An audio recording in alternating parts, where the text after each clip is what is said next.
Fedemo, otro jueves todos juntos en esa sesión de un tema pues muy interesante como qué es el déficit fibrinógeno, cómo se diagnostica y cómo se trata. Pues nada, como siempre, muchísimas gracias a todos vosotros que estáis ahí viéndolo en directo y también a los que lo veréis posteriormente en YouTube y en los canales de Fedemo. Me vais a permitir que dé las gracias a la doctora María Fernanda Martínez, una buena amiga de Fedemo, una buena amiga que siempre está dispuesta a que la robemos siempre que la necesitamos. Muchísimas gracias, María Fernanda, por tu colaboración. Es un placer tener a alguien tan dispuesto como eres tú y como es el equipo del Vall d'Hebron. María Fernanda, muchos la conocéis, es médico hematólogo. Se formó en en la Universidad Científica del Sur de Lima y se formó como hematóloga en la unidad en el Hospital Universitario y Politécnico de la FE de Valencia y tiene una experiencia pues, muy fuerte en la hemostasia y en la hemofilia. Desde hace ya unos cuantos años es médico hematólogo en la unidad de trombosis y hemostasia, más concretamente la unidad de hemofilia y coagulopatías del Hospital Universitario de Vall d'Hebron de Barcelona, que como sabéis es uno de los CESURes reconocidos por el Sistema Nacional de Salud para tratar las coagulopatías congénitas y además el Vall d'Hebron, como he dicho, tiene un número muy importante de pacientes con coagulopatías congénitas raras que luego la doctora Martínez nos va a explicar. Fernanda, muchísimas gracias por tu tiempo, por tu colaboración y además por tu preocupación porque los déficits raros sean menos raros, aunque no sea por números, sino por visibilidad. Muchísimas gracias, Fernanda, y para ti es el turno y otra vez, gracias.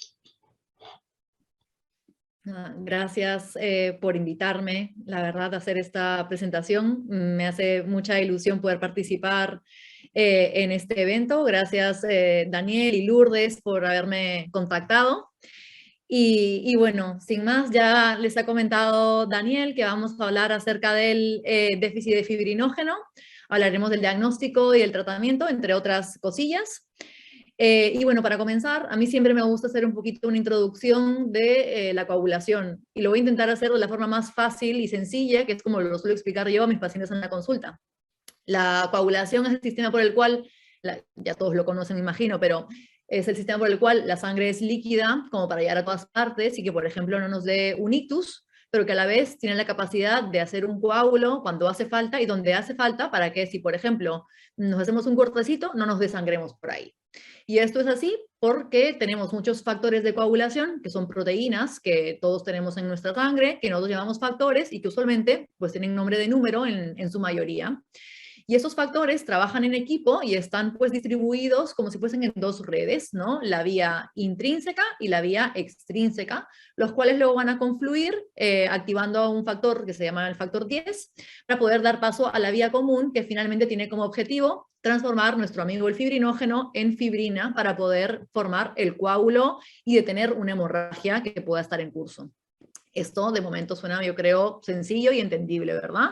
Pues los hematólogos, como ya saben, nos complicamos la vida siempre. Y nosotros obviamente usamos un esquema más complicado que simplemente se los enseño para que lo vean y simplemente pues es un esquema en el cual nos enseña cómo los factores se van activando los unos a los otros para luego poder pues dar paso a esta vía común que tenemos aquí, que vemos dónde está nuestro fibrinógeno aquí abajo, que se transforma en fibrina gracias a la trombina, para poder luego, con ayuda del factor 13 activado, lograr un coágulo estable entrecruzando las fibras de fibrina.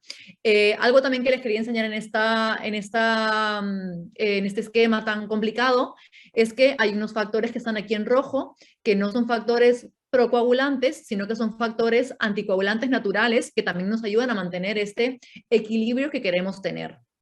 Entonces, habiendo ya explicado esto, podemos decir que el objetivo de la coagulación es producir la fibrina, ¿no? Para poder producir este coágulo, pero a la vez mantener un equilibrio, el equilibrio que todos queremos tener en nuestras vidas y en nuestra sangre. Como podemos ver en esta figura, es una figura en la cual justo nos trata de mostrar de una forma muy visual este equilibrio que les comentaba, ¿no? El equilibrio, por ejemplo, entre factores procoagulantes, ¿no? Los que ayudan a coagular, y los factores anticoagulantes, que son los que ayudan a mantener justo esta sangre líquida y que, por ejemplo, pues no nos dé una trombosis o un ictus. ¿Qué pasa? Si, por ejemplo, nos falta un factor procoagulante, como es el caso, por ejemplo, de las coagulopatías, ¿no?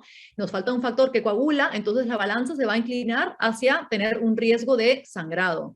Si por lo contrario nos falta uno de los anticoagulantes naturales, por ejemplo la antitrombina, tendremos una predominancia de los factores que coagulan y por lo tanto tendremos más riesgo de hacer, por ejemplo, una trombosis, ¿no? Entonces, este segundo caso que les comentaba de cuando falta un factor de coagulación, ¿no? de los que quiere coagular, un procoagulante, pues tendremos esta coagulopatía, como puede ser pues la deficiencia del fibrinógeno, que es de la que vamos a hablar el día de hoy, o la hemofilia, que es lo más frecuente que todos conocemos.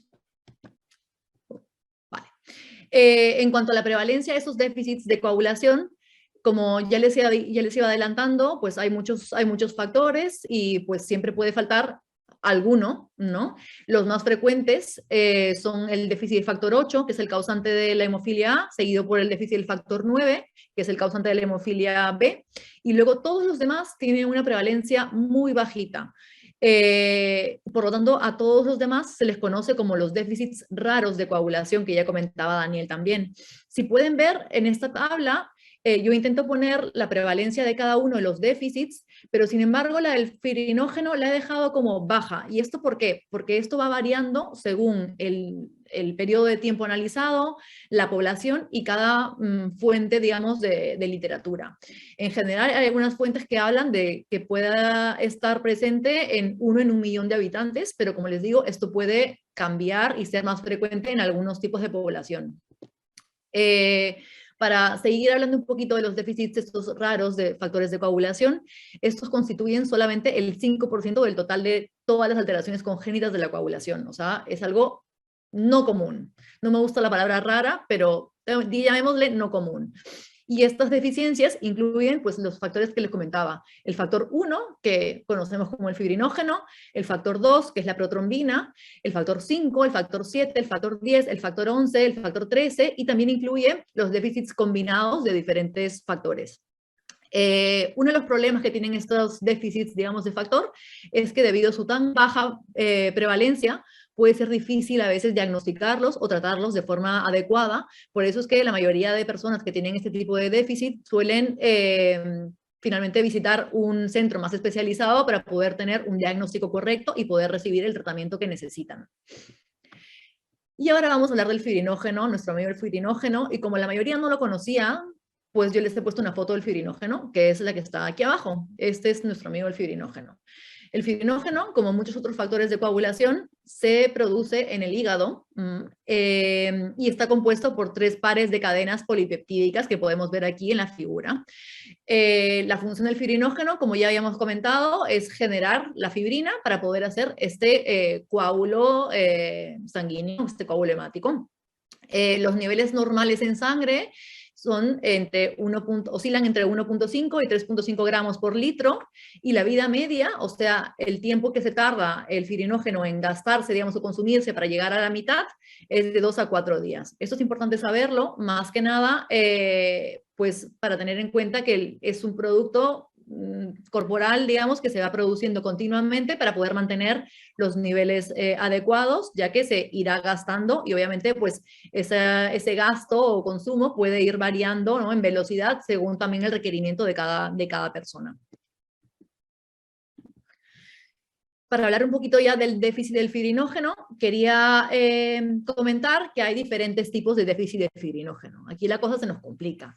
El déficit puede ser un déficit cuantitativo, que significa nos falta en cantidad fibrinógeno, ¿no? Y aquí veríamos que hay los niveles de fibrinógeno antigénicos o del fibrinógeno derivado, por ejemplo, que también se le llama, estarían más bajos, así como los funcionales, y pueden estar bajos o indetectables. Si están solamente bajos, se le llama hipofibrinogénemia, que es que nos falta, digamos, en cuanto a cantidad fibrinógeno, y si no tenemos nada, tenemos el fibrinógeno indetectable, se le llama afibrinogénemia. No tenemos nada de fibrinógeno. Por lo tanto, este cuadro puede ser más grave. En cuanto al déficit cualitativo, significa que nos falta, digamos, una buena calidad del fibrinógeno. En este caso, por ejemplo, los niveles de cantidad de fibrinógeno, ¿no?, los niveles antigénicos o del fibrinógeno derivado son normales, pero los niveles del fibrinógeno funcional o de Claus o von Claus, que es como suele expresarse en las analíticas, están bajos. A esto se le llama disfibrinogenemia. También pueden haber casos mixtos en los cuales ambos niveles estén bajos y a eso se le llama hipodisfirinogenemia. En general, lo más frecuente es el cuantitativo, digamos, parcial, que es la hipofibrinogenia. En cuanto al, perdón, sí, perdón, que me había saltado una diapositiva. Claro, ahora queremos saber por qué lo tenemos y de dónde lo hemos sacado. Pues esto, como muchas coagulopatías, se hereda. Se obtiene o de la madre o del padre. La herencia que tiene ese déficit fibrinógeno es autosómica. ¿Esto qué significa? Significa que viene, digamos, codificada en los cromosomas que no son sexuales. O sea, no es el cromosoma Y o el cromosoma X, sino que es en el resto de los pares de cromosomas. Puede ser heredado, como les comentaba, de la madre o del padre. En general, hace falta solamente una copia, digamos, del cromosoma afecto con una mutación genética para poder desarrollar la enfermedad. Lo que sí es cierto es de que según el tipo de mutación y según si tenemos una o dos copias, digamos, alteradas, podemos tener un tipo u otro. En general, para la afibrinogenemia, que es la forma más grave de déficit de fibrinógeno, las personas suelen tener una mutación en homocigosis, que significa que tenemos la misma mutación en nuestras dos copias de este gen, o somos doble heterocigotos, que significa que tenemos en el gen materno, por ejemplo, un tipo de mutación y en el gen paterno otro tipo de mutación, pero ambas codifican el déficit de fibrinógeno. En cuanto a lo que es la hipofibrinogenia y la disfibrinogenia, en general basta solamente una mutación en heterocigosis, o sea, solamente en una de las copias. Se ha visto, esto es algo interesante, se ha visto que hay una relación entre el fenotipo, o sea, la gravedad de la enfermedad y las manifestaciones clínicas, y el genotipo, o sea, el tipo de mutación que tiene cada persona. Por lo tanto, es interesante poder también realizar un estudio genético al paciente diagnosticado de un déficit de fibrinógeno, así también como a su familia. Les enseñaré al final de la presentación un poquito pues los motivos de estudio, y ya verán que muchas veces el diagnóstico se hace a partir de un estudio familiar, por lo que es una coagulopatía congénita, ¿no? O sea, heredable y heredada. En cuanto al diagnóstico, bueno, muchas veces suele suceder a partir de una manifestación clínica que vendría a ser usualmente sangrado, que puede ser a diferentes niveles, pero siempre se va a confirmar analíticamente. La prueba más básica e inicial que siempre se realiza es el estudio de la hemostasia básica, que comprende el tiempo de protrombina, el tiempo de tromboplastina parcial activada y el tiempo de trombina. En el déficit de fibrinógeno, estos tres tiempos van a estar alargados. Cuando vemos estos tres tiempos, tendríamos que estudiar los niveles ya de fibrinógeno. Y los estudiamos de las dos formas: el fibrinógeno antigénico o derivado, ¿no?, para ver la cantidad del fibrinógeno, y también vamos a ver el funcional o de Claus o von Claus para ver lo que es ya la función o calidad del fibrinógeno, y así también poder distinguir de qué tipo de déficit de fibrinógeno se trata. En un segundo tiempo se suele pedir el estudio genético, siempre y cuando haya la posibilidad de hacerlo en cada centro, con el objetivo de buscar la mutación responsable y poder también hacer el estudio familiar correcto. En general, pues hay tres genes que pueden ser responsables de este déficit de fibrinógeno, que es el FGG, FGB y FGA. En cuanto a las manifestaciones clínicas del fibrinógeno, del déficit de fibrinógeno, perdón, pues ya saben que en general suele ser sangrado, y la gravedad suele depender de los niveles de factor que tengamos en sangre, o sea, de los niveles del fibrinógeno que podamos tener en sangre. Como les había comentado ya, la forma más grave es la afibrinogenemia, que suele tener niveles indetectables. En estos casos, el sangrado suele ser más grave y suele aparecer también de una forma más precoz en la vida. Tanto así que algo muy característico es el sangrado por el cordón umbilical. Otra cosa que suele aparecer también es el retraso en la cicatrización de las heridas, y pueden haber hemorragias graves, como por ejemplo las que son a nivel del sistema nervioso central, o sea, cerebrales. En cuanto a la hipofibrinogenia, la verdad es que en su mayoría, como son leves, que vendría a ser que tienen niveles por encima de 1 gramo, suelen ser asintomáticos y solamente presentan problemas de sangrado si es que tienen o niveles menores que este, O los pacientes que tienen unos niveles en torno a 1 gramo suelen dar la cara, digamos, luego de algún tipo de traumatismo importante o de alguna cirugía en la cual pues, puede presentar mayor sangrado de lo esperado debido a este fibrinógeno pues, que está un poquito más bajo de lo habitual. En cuanto a la disfibrinogénemia, la verdad es que tienen un fenotipo bastante variable en el sentido de que hay algunos que pueden presentar sangrado y hay otros que pueden presentar, por lo contrario, fenómenos trombóticos. En general lo que se ha visto es que en las mujeres lo más frecuente es el sangrado ginecológico, que vendrían a ser las menorragias, que son los sangrados menstruales abundantes y prolongados, o los sangrados obstétricos, o sea, los relacionados al parto y puerperio. Como les había comentado, pues también se pueden dar fenómenos trombóticos y esto se ha visto que están asociados a determinadas mutaciones genéticas y también en algunos casos a la terapia sustitutiva con fibrinógeno. En cuanto al tratamiento, en general el tratamiento se hace a demanda, o sea, previo a una cirugía o ante un sangrado. Lo he puesto en este orden porque me parece que es el orden justo en el cual aparecen en frecuencia. Lo más frecuente es que la gente normal, ¿no? La gente general se opere de alguna cosa alguna vez en la vida, aunque sea algo menor o electivo, en fin. El tema es de que previo a la cirugía, lo que nosotros intentamos tener pacientes que tienen un déficit de fibrinógeno es mantener niveles por encima de 1 o 2 gramos por litro en el acto quirúrgico para luego poder mantener niveles por encima de 1 gramo hasta que se termine la cicatrización de la herida operatoria.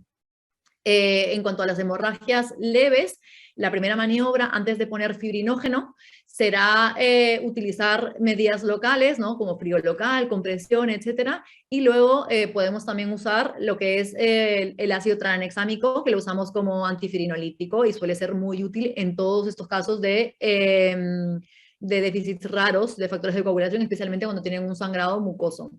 Y luego tenemos la hemorragia moderada o grave, en la cual pues tenemos que tener también pues unos niveles por encima de 1 gramo por litro, por lo menos los primeros 3 o 4 días, según la gravedad de la hemorragia. En general, cuando queremos usar un tratamiento sustitutivo con fibrinógeno, que ya sabemos todos que es endovenoso, ¿vale? La dosis que se recomienda de fibrinógeno es entre 20 y 30 miligramos por kilo, y que esto es, por ejemplo, el bolo que se pondría antes de la cirugía, y la frecuencia de administración va a depender pues siempre de la respuesta clínica y también de los niveles de factor que se vayan objetivando en las diversas analíticas que se harán posteriormente como monitorización. Quería también tomarme un tiempito para hablar acerca de lo que es embarazo y puerperio, ya que pues muchas mujeres también pueden sufrir este déficit de fibrinógeno, ya que no se me ha pasado a comentarlo antes, pero debido a esta herencia autosómica, está distribuido en general de forma igual en hombres y en mujeres. Entonces, pues las mujeres con fibrinógeno también pueden ser madres y puede ser o no que tengan algún tipo de problema asociado a su déficit de fibrinógeno. En general, durante el embarazo intentamos tener niveles de fibrinógeno un poquitín más altos. Durante los primeros 2 trimestres, o sea, desde el inicio del embarazo hasta el mes 6, intentamos tener los niveles por encima de 0.5 gramos por litro para intentar evitar problemas hemorrágicos en esa etapa y por lo tanto también pérdidas del embarazo. En el tercer trimestre ya se intenta mantener niveles un poco más altos, en general mayores de 1 gramo por litro, los cuales van a ir aumentando ya en el periparto. Y esto es así, más que nada porque también el cuerpo es sabio y sabemos que el embarazo va a terminar siempre en una hemorragia que se llama parto. Entonces, pues hay que tener niveles un poco más altos de cara al final y al parto. Otra cosa importante es que debido a este posible riesgo trombótico que algunas personas afectadas de este déficit pueden tener, se puede también valorar administrar heparina profiláctica subcutánea en el puerperio, ya que el puerperio en general es un estado protrombótico. Entonces intentamos pues, que las pacientes no tengan complicaciones en ese momento y por eso se puede valorar la necesidad de usar también heparina. Hay algunas mujeres que pueden tener también problemas de abortos de repetición, también asociados al déficit de fibrinógeno, ya que por estos fenómenos trombóticos a veces pueden haber problemas de implantación. Si es que este fuese el caso, estas pacientes pueden ser tributarias de tratamiento sustitutivo con fibrinógeno para mantener niveles de fibrinógeno por encima de 1 gramo por litro antes del embarazo, y también asociado a profilaxis con heparina para también pues contrarrestar el riesgo trombótico que puedan tener los pacientes. En general, estas dosis profilácticas durante el embarazo y puerperio van a empezar siempre con una dosis de entre 20 y 30 miligramos kilo, una vez a la semana, y se irán ajustando estas dosis para mantener pues, el nivel requerido según sea el momento, ¿no? Bueno, gracias al seguimiento, digamos, con las analíticas y también obviamente viendo el estado de cada paciente, la cual puede requerir hasta 2 veces por semana tratamiento con profiláctico, tratamiento con fibrinógeno. En general, cuando nos preguntan acerca de la vía de parto en una mujer que tiene déficit del fibrinógeno, siempre decimos que es la indicada obstétricamente. Por ser afectada de fibrinógeno no hace falta que se indique o una cesárea o parto vaginal. Siempre va a ser pues la indicada por el obstetra. En general, los niveles en el periparto, digamos, se van a recomendar que sean entre 1.5 y 2 gramos por litro.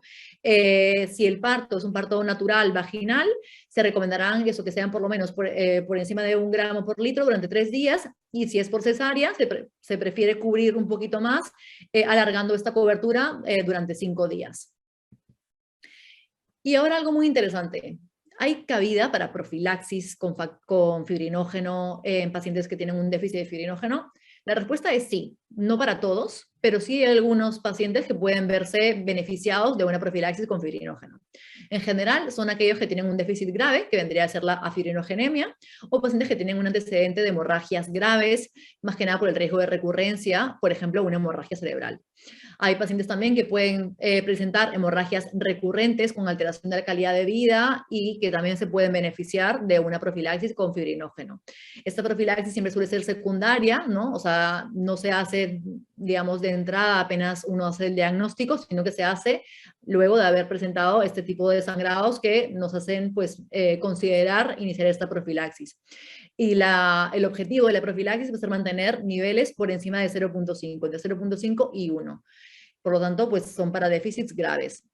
La pauta inicial es la misma que ya había comentado antes, entre 20 y 30 miligramos por kilo cada 7 días, con ajustes según la respuesta y los niveles del fibrinógeno.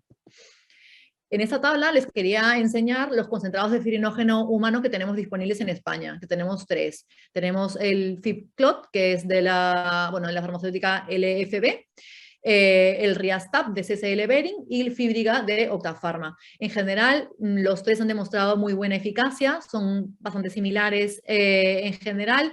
El Riastab y el Fibriga vienen en viales de 1 gramo y el Fibclot viene de 1,5 gramos. La verdad es que en cuanto a recomendar uno sobre otro, yo creo que no se puede recomendar y siempre va a ser bueno el que tengan disponible en su centro. Y para terminar, quería enseñaros justo un poquito de la epidemiología que tenemos de los déficits raros graves en el Valdebrón.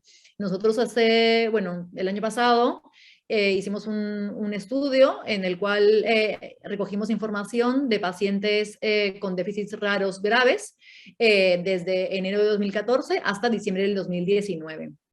Hemos catalogado los graves, digamos, como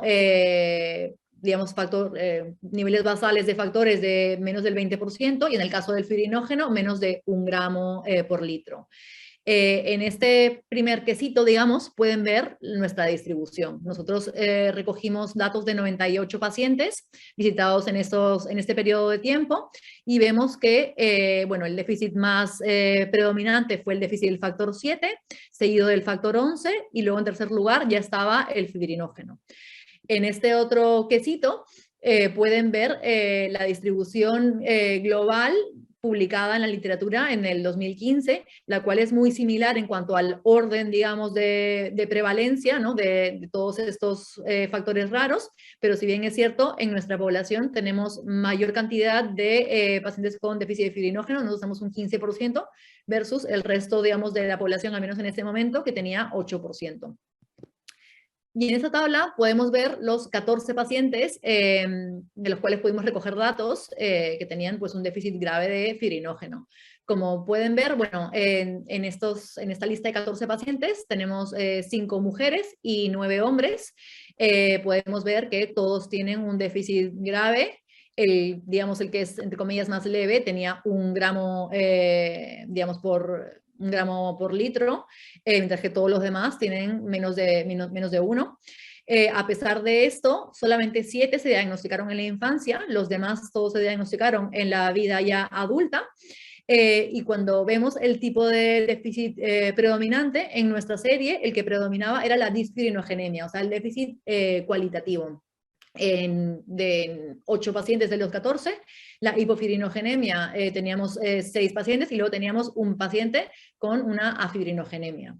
Algo también que me pareció muy interesante es el motivo del estudio.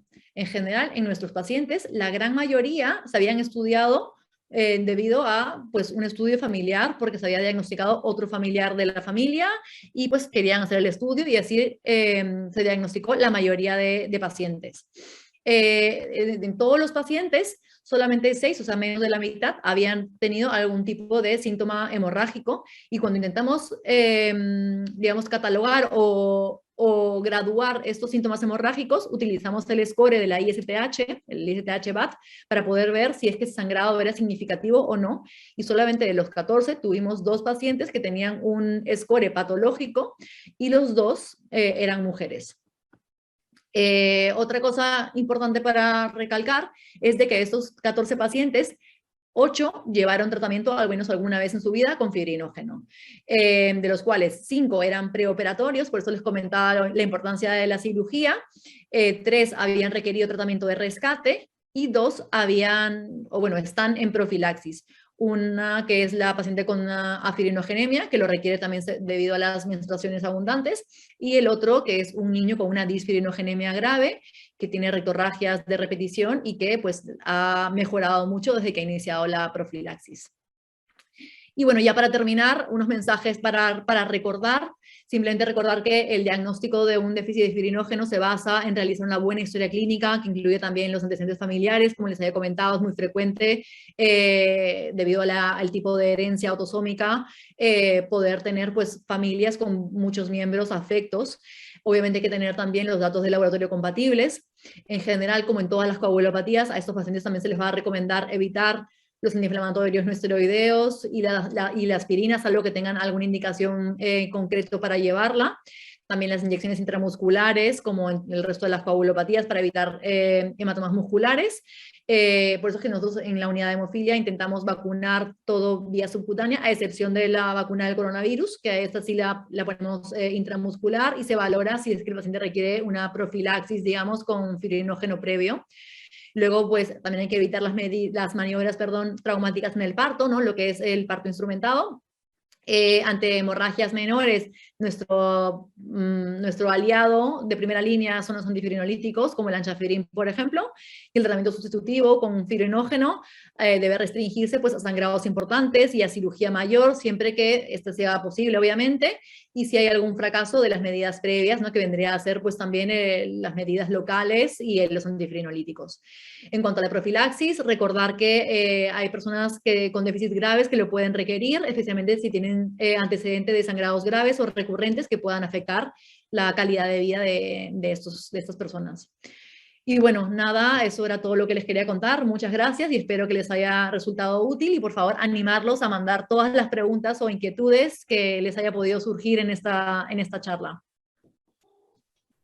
Muchísimas gracias, Fernanda. Hay un indicador muy bueno de si gusta una charla o no, y es la cantidad de WhatsApp que recibo durante la misma diciéndome que ha gustado, y tengo el móvil que me arde de mensajes diciendo que ha encantado. Por lo tanto, de verdad, Fernanda, es un indicador buenísimo del éxito de la charla. Lo sabíamos, pero en mi WhatsApp lo confirman. Antes de pasar al turno de preguntas, sí me gustaría, permíteme, que agradezca al LFB España, pues el patrocinio de esta sesión, y realmente, pues gracias a LFB hemos podido hacerlo posible.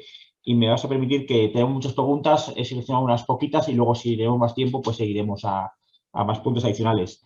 Como sabéis, tenemos muchísimo tirón en el mundo latinoamericano y estamos recibiendo muchas preguntas del setting de Latinoamérica. Una de las mismas está comentando si en tu experiencia debe usarse para tratamientos de pacientes fibrinógeno o crioprecipitado. Nosotros usamos fibrinógeno porque lo tenemos disponible, pero es cierto que si en algún lugar, como por ejemplo en Latinoamérica, que yo soy de Perú y lo entiendo, no tenemos las mismas posibilidades, se puede usar el crioprecipitado. En los países que tienen el fibrinógeno disponible, la primera opción va a ser siempre el fibrinógeno, pero la segunda opción será crioprecipitado y tercera plasma fresco congelado. También comentaban estas personas que en su país, en su hospital, hay varias opciones y se usa uno u otro y si hay preferencia sobre alguno. En este caso has comentado que la preferencia, si es disponible, sería el concentrado específico de fibrinógeno, ¿verdad? Exactamente, y seguido por el crioprecipitado porque tendrá más cantidad de fibrinógeno que el plasma. Pero claro, el concentrado tendrá más cantidad que el crioprecipitado. Perfecto. También están comentando algunas personas, sobre todo para el tema de la profilaxis, en comparación con los diferentes productos que hay, si la diferencia de recuperación que tiene algún producto sobre otro es un elemento clave en la profilaxis y si realmente hay alguna determinación de usar un concentrado u otro en el setting, sobre todo profiláctico. La verdad es que en mi experiencia no. Nosotros en general, por lo que yo he visto también, la mayoría de centros solamente cuenta con un tipo de fibrinógeno porque no se ha visto una clara superioridad entre uno sobre otro. Lo que sí es cierto es que el FibClot, por ejemplo, tiene más cantidad en cada vial. No, ese de ahí, por ejemplo, tiene el vial es de 1.5, mientras que los demás son de 1 gramo. Por lo tanto, también puede ser que el volumen tal vez sea un poquito más pequeño, lo cual también siempre va a ser más cómodo, especialmente también si son niños. Pero muy aparte de esto, lo que es recuperación, yo creo que depende mucho también de cada persona, que al final esto es lo que viene a ser la farmacocinética que hablamos tanto en la hemofilia, ¿no? Y creo que no solamente depende del producto, sino también depende de cada persona, de su edad, del sexo, etcétera. Y creo que no me atrevería yo a dar una recomendación, digamos, generalizada, porque creo que es algo que se tiene que valorar de uno a uno. Y al final, lo que quería comentar justo con esa tabla era de que cualquiera de esos va a estar bien, ¿sabes? Al final lo importante es que uno reciba el fibrinógeno que necesita. La primera opción es que sea un concentrado que pueda ser de esas 3 marcas o de alguna otra que tal vez exista en un país que no sea España. Y ya la segunda, pues el crioprecipitado o el plasma. Pero yo creo que es ya separar pelos, ¿sabes?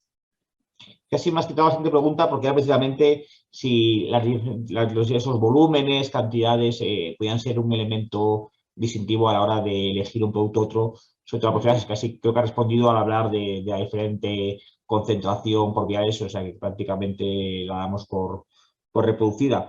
Estaban algunas personas también comentando, al hablar tú del uso del tranexámico como un producto usual o usado en el tratamiento de la demanda, si habéis visto ante los problemas de stock de este producto alguna problemática en vuestro centro y cómo habéis lidiado con ese problema que ha habido de abastecimiento a nivel mundial de ácido tranexámico.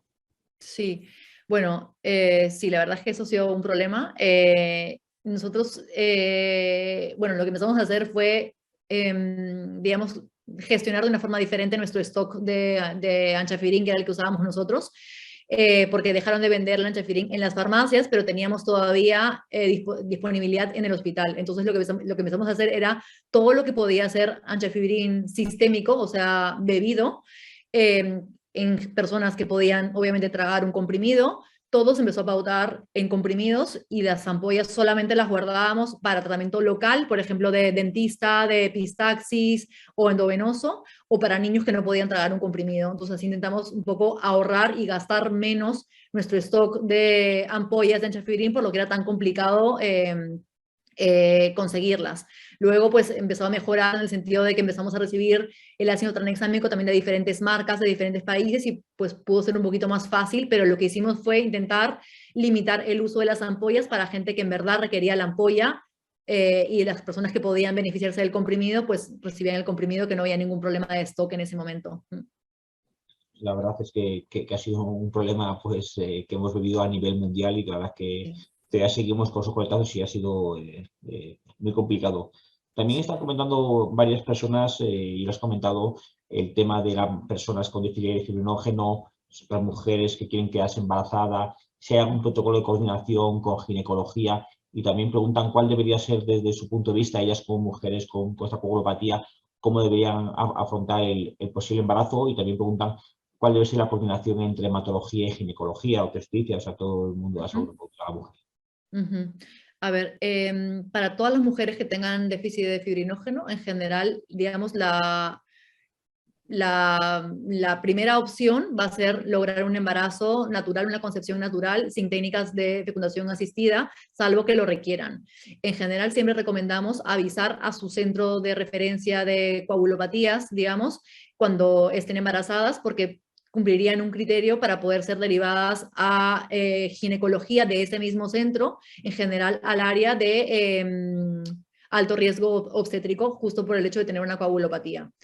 En el caso que sean de las mujeres que han tenido, digamos, la mala suerte de haber pasado por algún tipo de aborto temprano, que puede ser asociado también al déficit de fibrinógeno, como les comentaba, también yo les recomendaría que lo comenten con su unidad de referencia para que puedan ser también derivadas, no solamente a alto riesgo obstétrico durante un embarazo, sino también allá el área de reproducción asistida, para poder lograr tener un tratamiento también más coordinado entre su unidad de referencia por la coagulopatía y también el servicio de ginecología, ya que finalmente el seguimiento durante el embarazo o durante este periodo en el cual estamos buscando un embarazo a través de técnicas de reproducción asistida deberá ser conjunto y multidisciplinar.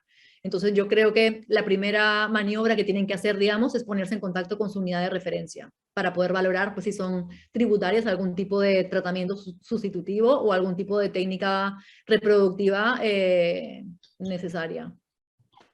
Estaba también preguntando, y la verdad que hay muchísimas preguntas, lo cual lo agradezco muchísimo, es un tema que tiene mucho interés, y también te digo, Fernanda, estoy recibiendo ahora mismo mensajes de México, contándonos la problemática de México para que veas la importancia que tiene a nivel latinoamericano la misma, y me estaban preguntando algunas personas, has comentado el posible riesgo trombótico asociado con la profilaxis, y si puedes comentar un poco más sobre ese balance beneficio-riesgo entre en la profilaxis, entre el riesgo trombótico y el riesgo hemorrágico, y si hay algunos perfiles en los que esté claramente indicada la profilaxis y en los que esté posiblemente contraindicada la misma por este riesgo trombótico. A ver, en general, el riesgo trombótico no suele ser por la profilaxis, sino suele ser por el tratamiento de rescate de una hemorragia. Es más, la gente que tiene un fenotipo más trombótico, que eso se puede determinar o por los antecedentes familiares, personales, o hasta por la mutación genética que presenta cada persona, lo que se ha visto es de que el riesgo trombótico a veces hasta puede mejorar a la hora de dar el firinógeno, porque el problema que hay es que es un firinógeno defectuoso. En cuanto al déficit, perdón, en cuanto al riesgo trombótico asociado a la terapia, es más que nada porque pueden requerir dosis muy altas de firinógeno para controlar un sangrado. Entonces, en general, por eso es que se recomienda tener una monitorización estrecha para no pasarnos de dosis. El problema es si nos pasamos de dosis, y imagínate que, yo qué sé, en vez de ponerle 30 miligramos kilo, al final, yo que sé, ha consumido menos de lo que pensábamos, y en vez de tenerlo en 2 gramos, lo tenemos en 7. Pues esto va a darnos un riesgo trombótico asociado a la terapia, ¿no? También hay que recordar que hay algunos momentos en la vida, como por ejemplo el puerperio, ¿no? Que tenemos ya un riesgo trombótico más elevado, entonces es importante pues tener esta monitorización estrecha de los niveles de firinógeno justo para intentar no pasarnos. Por eso es que en general no decimos de que se pone cada 6 o cada 24 o cada 8, sino que decimos la primera se pone esta cantidad, ¿no? De 20 a 30 miligramos, y luego se tiene que ir monitorizando para poder lograr la dosis que cada persona requiere. La verdad es que qué curioso, y cómo puede mejorar el riesgo trombótico precisamente sí, al aportar el fibrinógeno funcional y no el fibrinógeno disfuncional que puede tener una persona. La verdad es que es una idea súper curiosa, súper aparente y muy interesante. Estaban comentando algunos compañeros, casi más a nivel prestativo, sobre la clínica. Si realmente en vuestra experiencia hay pacientes con déficit de fibrinógeno que tienen hemartos, hemorragia articular y secuela articular similar, parecida a la hemofilia, si tenéis experiencia en la cirugía ortopédica de estos pacientes. En general, no se manifiestan con hemartros, por ejemplo, como en la hemofilia, por lo menos no espontáneos. Los hemartros que hemos visto han sido siempre secundarios a un buen traumatismo. Lo más frecuente son hemorragias mucosas, ya sea nariz, boca, tracto digestivo o genital femenino, en el caso de las mujeres, que es lo más frecuente, y luego partes blandas, ¿no? Hematomas importantes, pero especialmente, más que nada, subcutáneos y no tanto musculares. En cuanto a cirugías, que yo recuerdo en el Valdebrón no hemos tenido ninguna cirugía ortopédica en ningún paciente con un déficit de fibrinógeno congénito grave. Sí hemos tenido, justo hace poquito, una paciente que requirió una prótesis de rodilla y se suplementó con fibrinógeno y bueno, este caso era un poco más complicado porque tenía otras cosas aparte del fibrinógeno y sí tuvo un problema de sangrado importante, pero era porque tenía un problema a nivel de vasos sanguíneos, tenía una malformación arteriovenosa que hacía que también sangre más esta paciente y que también consuma más fibrinógeno, pero digamos el fibrinógeno nunca estuvo, no fue un problema del fibrinógeno lo que la hizo sangrar en ese momento, ¿sabes? Y en general como no suelen tener problemas de sangrado articular espontáneo, no suelen ser pacientes que requieran una prótesis o una cirugía ortopédica tan frecuentemente como lo es, por ejemplo, pacientes con otro tipo de coagulopatía como la hemofilia, ¿no? Estamos bombardeando, por tanto, si quieres dar un poquito de agua, te dejamos este segundo, porque hay una pregunta que preguntan sobre el Censo Nacional de Personas con Fibrinógeno, y aquí sí voy a contar lo que hicimos en FEDEMO, así te dejo respirar un segundo. Genial, me tomo Nosotros mi agua. presentamos hace un par de años unos datos al Congreso Europeo de Al-Ahad, si no me equivoco, en Malmo, los datos nacionales de FEDEMO sobre déficits raros y nos sorprendió, y yo lo comento, que en el Censo Nacional de FEDEMO, dentro de los déficits raros, lo mayoritario eran las mujeres con déficit raro y eran mayoritarias las mujeres con déficit de urinógeno, las mujeres con déficit de factor 13, las mujeres con déficit de coagulopatías congénitas raras. Y esta es un poco la pregunta, Fernanda. ¿Hay algún registro nacional sobre déficits raros y sobre fibrinógeno? Y en vuestra experiencia, ¿es más común en mujeres o en hombres? Pues me encanta la pregunta, no sé cómo contestarla, pero me encanta la pregunta porque no hay a ver, hoy en día no hay un censo que yo sepa nacional, es lo que se intenta hacer y que justo el trabajo que nosotros hicimos empezaba justo como para intentar empezar un registro. Creo que por diferentes comunidades se van haciendo registros, pero no hay ninguno que sea a nivel nacional todavía y estaría bien tenerlo. Y luego yo tengo una teoría acerca de lo de las mujeres, de por qué hay más mujeres con déficit de fibrinógeno o de diferentes déficits de coagulación. Y mi teoría es porque sangran más y por eso se diagnostican más. En nuestro trabajo, no lo he puesto porque quería hablar más que nada del fibrinógeno, pero en nuestro trabajo lo que vimos fue que la mayoría de personas que tenían un score del ISTH-BAT, o sea, para intentar, digamos, objetivar un sangrado patológico, la mayoría eran mujeres. Y se vio que como el 70% de las personas que tenían un sangrado patológico eran todas mujeres. Y la mayoría de esos sangrados eran a nivel ginecológico o si no, a nivel mucoso. Entonces, yo creo, esa es mi teoría, ya es algo de especulación igual mía, pero yo creo que es porque las mujeres sangran más y por eso se diagnostican más fuera de lo que es el estudio familiar. Eh, Fernanda, la conclusión de nuestra comunicación fue precisamente esa, que creíamos que nuestro sesgo era precisamente porque eran más diagnosticadas pues, por el distrés hemorrágico, que es la salud reproductiva de la mujer y demás. Por tanto, creo que es una teoría pues, compartida por muchos. No soy hematólogo, pero aquel estudio que hicimos fue nuestra conclusión para intentar justificar por qué había más mujeres con coagulopatías raras que hombres. La verdad es que estamos teniendo un éxito tremendo, y precisamente nuestra comisión de la mujer con coagulopatías es, como bien sabes, pues es un elemento clave, y quizás este elemento para intentar visibilizar esta realidad oculta, ¿no? El de la mujer con coagulopatías, la mujer que sangra, la mujer que tiene un BAT score muy elevado y que siempre se ha encontrado pues, oculta y invisibilizada por las entidades de pacientes, por FEDEMO y también por la ciencia médica, que no ha hablado lo suficiente de ella, y de verdad que tendemos la mano, como siempre, pues para seguir profundizando en esto que es tan importante. Ya para ir acabando, y aunque lo has comentado por encima, me siguen preguntando si realmente tener un déficit de esta coagulopatía supone un mayor riesgo de aborto. No siempre. Esto va a depender de la mutación genética. Por eso es que es importante también hacer un estudio genético siempre y cuando sea posible. Obviamente, en muchos centros y en muchos países no es una realidad y no es algo tan accesible. Yo, hasta donde yo sé, que igual hay alguien más que sepa más que yo, pero en Latinoamérica no es tan fácil acceder a un estudio genético. Especialmente justo en estos déficits raros, porque hay gente que no le ve todavía la utilidad, ¿no? Con la hemofilia está todo mucho más claro porque hacemos el consejo genético, pero en el resto de déficits no. Y lamentablemente yo creo que sí es útil justo en el caso del fibrinógeno, porque según la mutación que encontremos, podemos saber si tenemos más riesgo trombótico o no. Pues muchísimas gracias, Fernanda. Vamos a ir concluyendo, sobre todo para darte oxígeno, porque casi como una ametralladora te estoy bombardeando preguntas. Y la verdad, Fernanda, luego lo haré en privado, pero ahora en público, muchas felicidades porque la sesión ha sido maravillosa.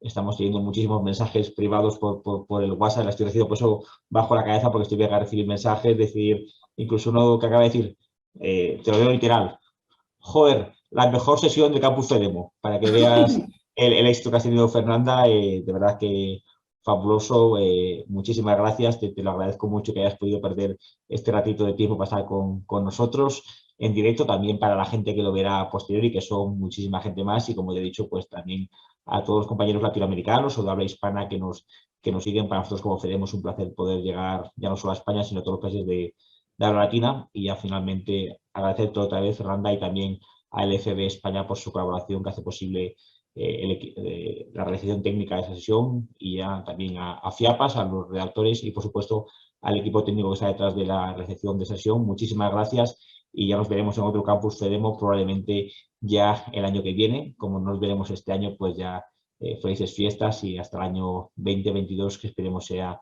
mejor que el que hemos tenido. Muchísimas gracias a todos y hasta la próxima. Gracias, gracias a todos por su asistencia y por invitarme de nuevo. Ha sido un placer para mí colaborar con Fedemo. Nada, gracias y buenas noches a todos. Muchísimas gracias, Fernanda. Eres una buena amiga de Fedemo y de todas las personas con hemofilia y coagulopatías congénitas.